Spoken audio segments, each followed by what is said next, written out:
अन्तरिम प्रधानमन्त्री छनौटका लागि जेएनजीले 10 जना युवाहरूलाई वार्ता टोलीको रूपमा पठाउने तयारी भइराखेको छ। त्यहाँ भित्र गएर सल्लाह बिन नबोल्दिनु होला है। मेरो मेन पोइन्ट त्यही नै हो। म अघिदेखि कन्फ्युजन भएको मेरो मेन पोइन्ट भनेको त्यहाँ भित्र गएर टिम त छानिनु भयो, तर त्यहाँ भित्र गएर दुई चारवटा कुराहरू जब हाम्रो एजेन्डामा बस्ने बेलामा अब त्यहाँ भित्र धेरै विज्ञ व्यक्तिहरू हुनुहुन्छ। सबै विज्ञ व्यक्तिको अगाडि हामीले आफ्नो एजेन्डा राख्दाखेरि हरेक एजेन्डामा क्वेसनहरू आउन सक्छ, हरेक एजेन्डामा हामीलाई चुनौतीहरू आउन सक्छ। हरेक चुनौतीलाई हामीले पास गर्नुपर्ने हुन्छ, पार गर्नुपर्ने हुन्छ। सबै कुराहरूलाई एकबद्ध ढङ्गमा हामीले बोल्न सक्नुपर्ने हुन्छ। त्यही भएर प्लिज छानिनु भएको मान्छे पनि सबैजनालाई रिप्रेजेन्ट गरी बोल्नुपर्ने हुन्छ। त्यही भएर हामी मध्येमा त्यहाँ एकजना कोही बोल्छौँ, अरूजना सुन्छौँ र पालो माग्छौँ। म फ्लोर प्रोभाइड गर्छु सबैजनालाई पालै पिलो। म त्यो पर्मिसन मागेर जो बोल्न खोज्नुहुन्छ उहाँहरूलाई फ्लोर प्रोभाइड गर्ने काम गर्छु। तर हामीले युज गर्ने शब्दहरू सोचेर शब्द युज गर्नुपर्ने जरुरत हुन्छ।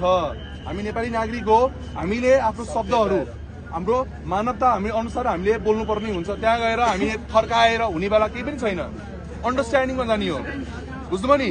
हाम्रो एजेन्डा पास हुनैपर्छ, हाम्रो एजेन्डा पास हुनैपर्छ। यो कुरा चाहिँ तपाईँले बुझिदिनु पर्ने हुन्छ है। सर हामी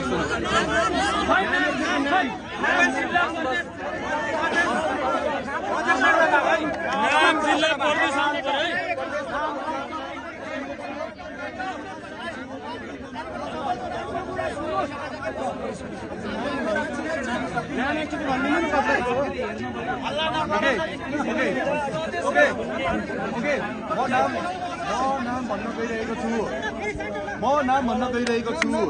तपाईँहरूले प्लिज सुनिदिनु होला, नबोलिदिनु होला। जब हामी यहाँ लाइन लाएर बस्छौँ तपाईँहरूलाई यहाँ उभिएको व्यक्तिहरू माथि केही क्वेसन छ भने तपाईँले उहाँको अगाडि राखिदिनु होला होइन। छैन भने पास गरिदिनु होला। हामी यहाँबाट उहाँहरूको अनुमतिसँग उहाँहरूसँग सहकार्य गरेर हामी जानेछौँ। एक नम्बरमा दीपक अधिकारी अब फेरि प्रदेशमा फेरि यहाँबाट लफडा हुन्छ।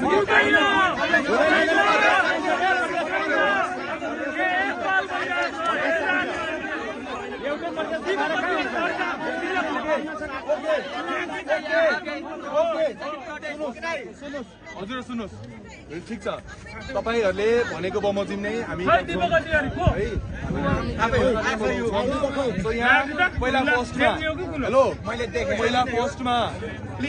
पहिला पोस्टमा यहाँ उभिने व्यक्तिहरू जेएनजी हो कि होइन त्यो पनि अवलोकन गरिदिनु होला होइन।